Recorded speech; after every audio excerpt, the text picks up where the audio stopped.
I'm Maria Menounos, and you're tuned in to AfterBuzz TV, the ESPN of TV talk. Now, let the buzz begin. Hey everybody, I'm Rachel Goodman, and we're here to discuss Narcos Mexico Season 2, Episode 8. The election is here, and we've got the anti-SNIPE, and we're rigging all the election votes. But joining with me today is Rob, our filmmaker. That's right. We are not rigging the votes. That's Felix, not us. Yes, well, you know.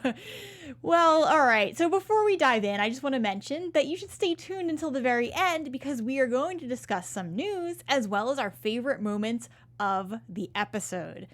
Diving right in, though, let's talk about this election because we had some very interesting things going on. Yes. As we talked about in episode 7, Felix was really feeling the heat.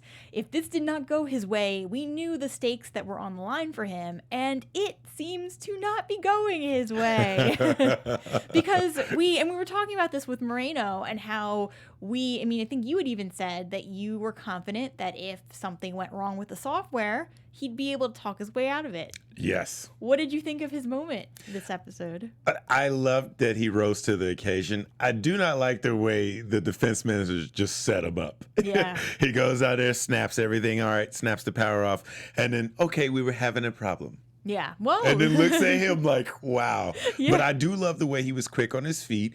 And this is new technology that the country wasn't used to. So he could throw these little technical words out like I was saying in the past episode, and they would go for it. Yeah. And everybody did go for it except for one guy. But yeah, he was on the fringes of going for it. So we had Francisco Evando. He's the one who was suspicious. And he's the one who ended up catching Moreno, writing in some code and changing the results. What I thought was funny is that this is not even like, okay, so even in 2020, there's going to be people who are clueless when it comes to tech versus the programmers who know what they're doing. But this is the 1980s. And this to me is like the fact that they were even doing this at all was, I was very impressed by Moreno and his ability to kind of talk his way out of this, kind of, sort of, but not really. Right. I loved the reference of the Apple III. I was like, they are definitely trying to play in the 80s. And, yes. I was just very, I thought it was a very fun scene despite what was happening. And it was interesting the way they ultimately handled it and tried to buy more time for Felix by cutting the power. And it's like, okay, well, I guess back in the day, that was one way of doing it. And Moreno, I felt like he was struggling and that he didn't know. And I understand that because he's the programmer, not the guy who's actually, he's not really the voice. He's just the guy typing in the code.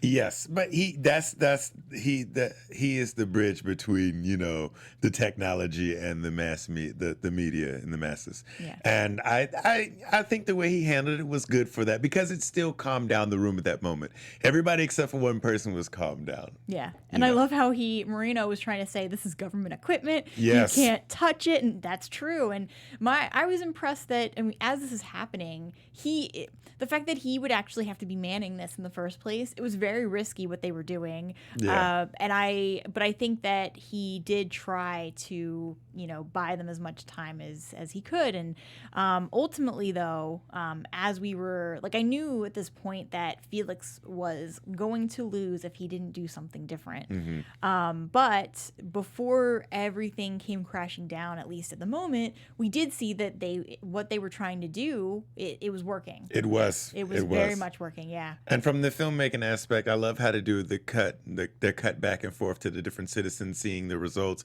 and then back to them in the room, because you have the real life, what's being affected, what everybody's thoughts and, hearts and minds are in one area, and then you have a completely different set of people with their hearts and minds in completely different areas.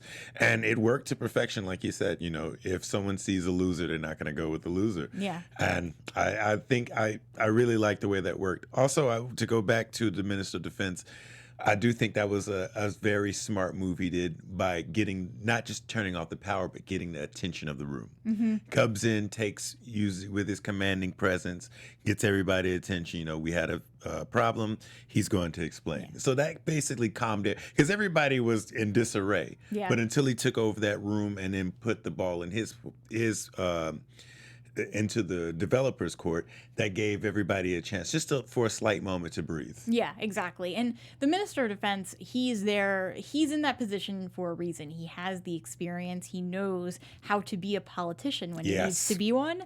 And in that moment, he acted and he did do the right thing. Yes. Cutting the power was the right moment to buy them time. That's basically the theme right now. And because Felix did not know, from every angle he was getting it too. It wasn't just this. He was also having an issue with Amato because Amato, this was like the episode of technical difficulties. Because Amato, this is what I appreciated from like the filmmaking aspect, is that they chose to lump in not only what was happening with the power, but as they cut the power from the anti-SNIPE perspective, we suddenly go to the plane with Amato and we see it was like a very quick jump. Yes. And it linked together beautifully. So I was like, okay, this was I loved the way they edited that. Yes. And I appreciated that. And we haven't gotten to really focus on Amato the last couple of episodes, but seeing what he's dealing with, it just kind of added fuel to the fire that was burning around Felix. Yes, because it's like, rubber band being pulled. It's a rubber band essentially being pulled in several different directions, not just left and right, like all around. So it's when it snaps, which way will it go? Who will get hit? And I like how, with all of this happening, people are still working to preserve, what they've built.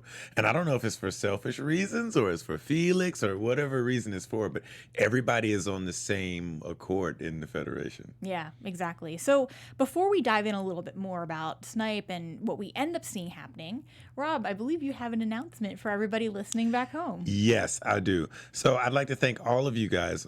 I and AfterBuzz TV would like to thank all of you guys who listen and watch this all the time. We appreciate your ears and your eyes so much. Please don't hesitate to like, subscribe, and share. And on iTunes, please give us 5 stars. We need those stars. Thank you once again for listening and making us the ESPN of TV Talk. Yeah, thank you guys so much. We always appreciate the support. And if you're not watching live, feel free to drop us a comment in any of the episodes, and we'll definitely read them on the show as well. Okay, so let's dive in a little bit more here because we had everything. I didn't see how this could go okay for Felix. I just thought I thought the PRI were gonna lose and that was that, and Felix was gonna be done. Right.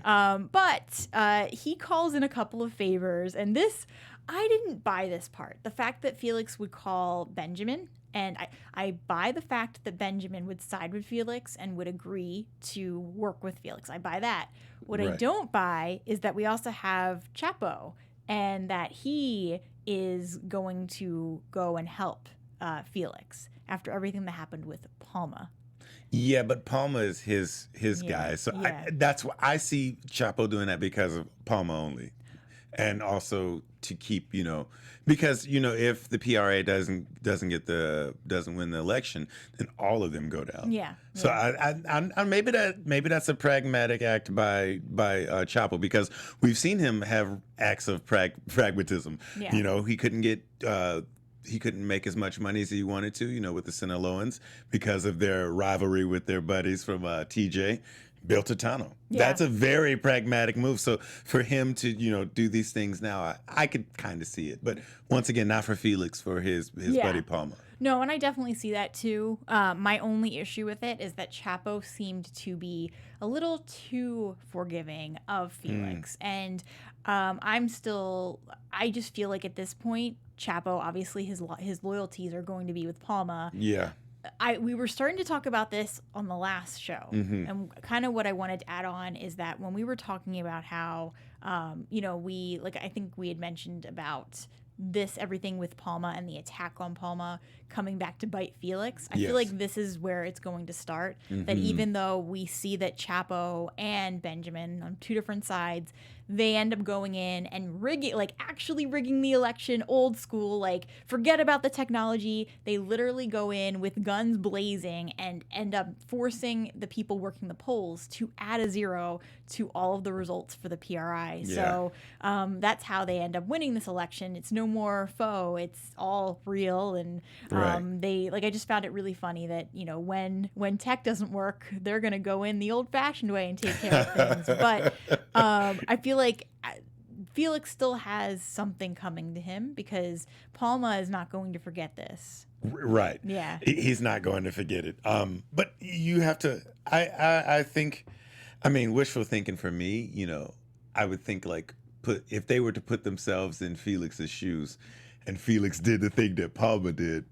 If the shoes were on the other foot, I think the results would still be the same. Yeah. I think Palma would do the same to him.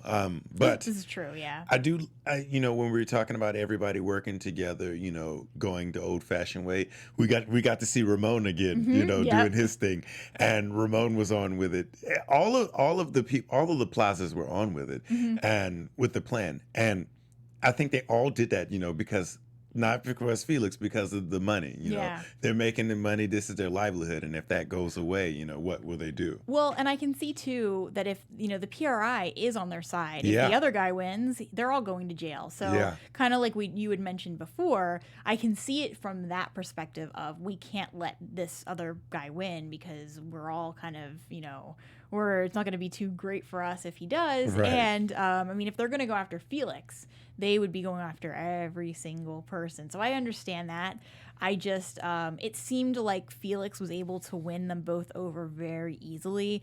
But that could be a plant, though. That could be. It was be too easy. Yeah. Yeah. And we still don't know. What we didn't see too much of in this episode is Calderone's involvement with Felix, other than we know that now Calderone is giving him information. Yeah. I would have liked to have seen more of that, but we do see Calderone working more with the FBI when we get to Pablo. So in the final time that we have, I feel like we can spend it talking about this because this was these scenes that we had with Mimi, Pablo, Breslin, the FBI, even Calderone, the way the storyline, the way they shot it, everything about it just cinematically really spoke to me, and I thought it was so wonderfully handled.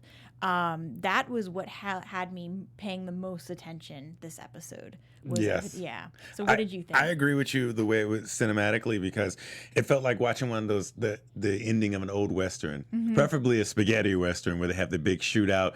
We got camera angles back and forth. We have all these forces coming from different directions. Maybe a little Butch Cassidy, with Butch Cassidy Sundance. Actually, yes, because there's a point during the shootout where Acosta and I forgot the guy. I forgot his name. The bald guy who was like the psycho, the psycho of the group. But him and his partner, they're what was that? They're actually dodging a hail of gunfire, moving back and forth, fighting as a team, trying to get away.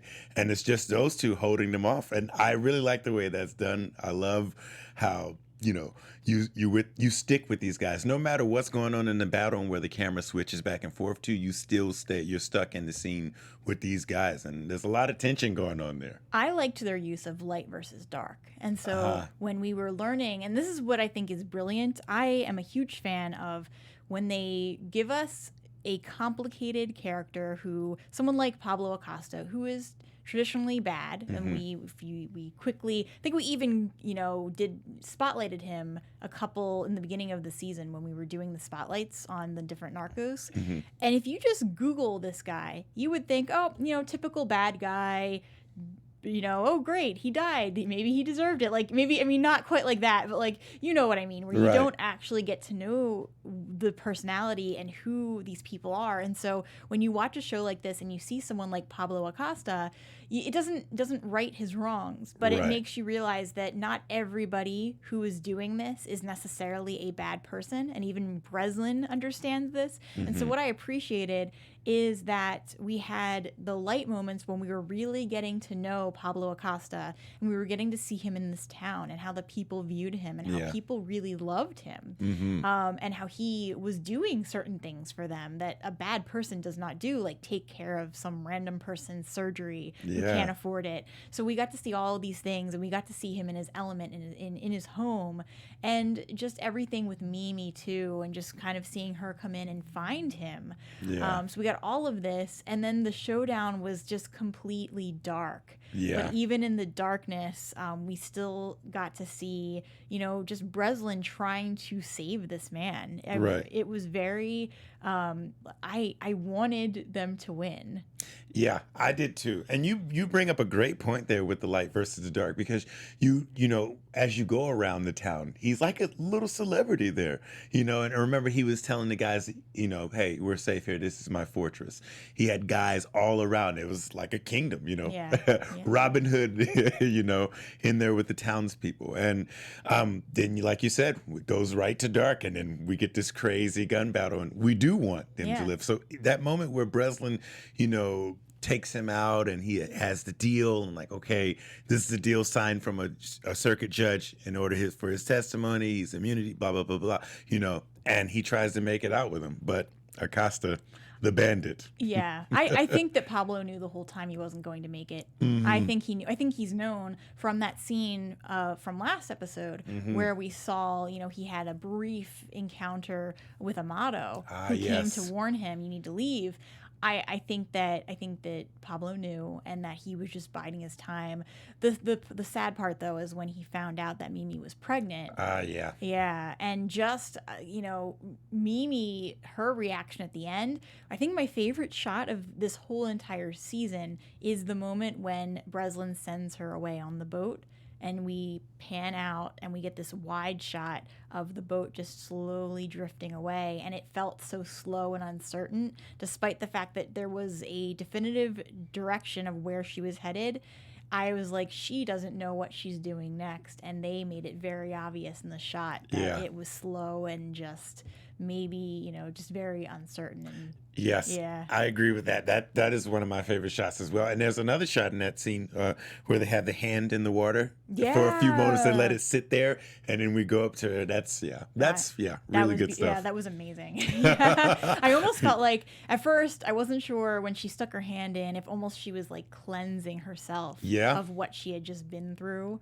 Even though it was only one hand, and it wasn't really like a drenching kind of situation. It was kind of calmly, like, letting her hand hang down there. And it was just very well acted and just very well scripted too. And the writing was very, when we had those moments of the characters, like with Breslin and Mimi not saying that much to each other, but saying everything. I was like, okay, this is wonderful. Less is more. That always works. Less is more. I mean, some of the best acting has been done with no audio.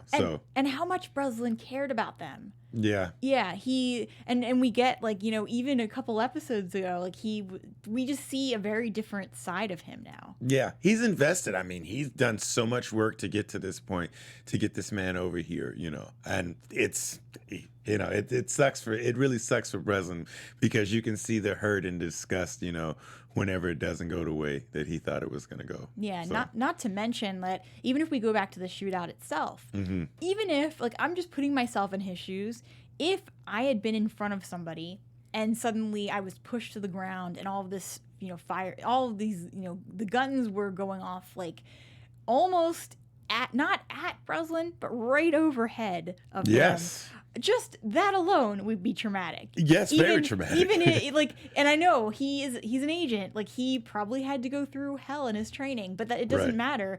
Just being in that moment. Yeah, he could have been shot and in the process, friendly fire. Yeah. So I mean, when you have people shooting that many ways, and that amount of bullets, anybody can be hit. And I almost thought Calderoni was going to hit him, Breslin, because Calderoni. Yeah. I think that, like, I really want to see Calderoni go down at this point. Yeah, me too. I wanted to see everybody go. Honestly, I did not, when the FBI and the Mexican federales came in, I didn't like, that whole scene, because they were just shooting at people. Yeah. They shot the priest. They killed the priest, and he had nothing to do with anything. I was like, what is this? Yeah, so they were just shooting men, women, children. Nobody was safe from them. And at the end of the day, they're just like laughing and joking and celebrating because they got Acosta. Yeah, exactly. And they don't even care. Like they should have. I mean, it's so obvious to us seeing this that it should have been handled very differently, especially considering there was an FBI agent going in and trying to get him out. Yes. Yeah, and just the fact that they didn't want to handle it the right way at all. Breslin had paperwork. It isn't like he just showed up and was trying to save him without any kind of, without consulting somebody else first. It was he had the authority to do this. Yeah, and the FBI and the DEA, you can see the hierarchy. Yeah. The FBI obviously thinks they're higher than the DEA, and they are, but the way that they treat, the DEA, like they're little errand boys from America. And that was from the get-go. From the get-go. Yeah, Breslin showed up, and he was treated like he was a nothing. Yeah. Yeah. And then for them to just go in there and kill and do whatever like they wanted and go home at the end of the day, I mean. Yeah. And it's interesting, too, because this actually did happen in real life. Pablo Acosta, I mean, some of the things we've talked about this, how they've changed reality for the, crafting a story. And they even said at the beginning of this episode in particular that certain things had been changed. One thing they did not change is that Acosta, it was a showdown just like this, April of 1987, and he was gunned down in Santa Elena, Chihuahua, in the Rio Grande village. So this is actually true, and it's interesting because we always hear, oh yeah, they got this bad guy, and you would think, like, without actually knowing the full story, it's just interesting how the perspective changes when you get to see what somebody actually went through. Right. Yeah. Yeah. So on that note, it's a great time to get to our news segment. All right, so we just wanted to mention on the segment that Narcos Mexico Season 2 has actually hit the top 10 list on Netflix. When it first came out a couple weeks ago, it was number 2. Now it's at number 9, which is still pretty impressive considering I think it came out on the 13th. Yeah, February 13th. So it's March 2nd now. So this is it's still up there and still trending. So shout out to the show. We were looking before we filmed today to see if there had been a season 3 announced. It has not been officially announced yet, but we are still hoping. Yes, we're hoping. Yeah. So let's talk about our favorite moments of the episode. Rob, what was your favorite moment? My favorite moment is the moment where, and I hope I'm not stealing your favorite moment. Oh, no, go ahead. But my favorite moment was when Acosta pushed Breslin down and decided to go out in, full with honor. That's been his whole thing, this whole series. And I think the reason why he did that is because he would rather after being told that Mimi's pregnant, he would rather his child grow up without a father than to see the father, either in chains or in hiding or possibly killed later on, or the child possibly being killed. And I think that, him dying was the lesser of two evils, and he acted in a great way and went out like a bandit. Yeah, and that he probably would not want his child to be associated with him at all, even if they did get immunity in the U.S., just knowing that he comes from this background. So I feel like he also knew that they were going to try to shoot him either way. Yeah. So that was one of my favorite moments, too. I also appreciated the moment when Breslin said Mimi's pregnant and told Pablo. Yes. I thought that was great. And I also, as we mentioned earlier in the episode, I loved the shot of Mimi floating away on the boat into the unknown. Yeah. So, yeah, that was mine. Well, thank you guys for tuning in today. This has been our episode. Rob, where can everybody find you? You can find me on Instagram at Rob Steelo. That's STEELO. And I'm Rachel Goodman. You can find me on Twitter at Rach Goodman or on my Instagram account at Rachel Radner Author. You can also find me on the Stumptown, Outlander, Retro Anatomy of a Movie, and Curb Your Enthusiasm panels with AfterBuzz. Until next time, we will talk to you all later. Bye, everybody. Our founder, Kevin Undergaro, and me, Maria Menounos, would like to thank you for tuning in to AfterBuzz TV. Remember, we're not just the first, we're the biggest in the world, and we're the only destination for all your favorite TV shows. Whatever you crave, we've got it. So go to AfterBuzzTV.com and check out our lineup. Buzz you later. The views expressed herein are those of the hosts only and do not necessarily reflect the views of AfterBuzz TV or its owners or principals.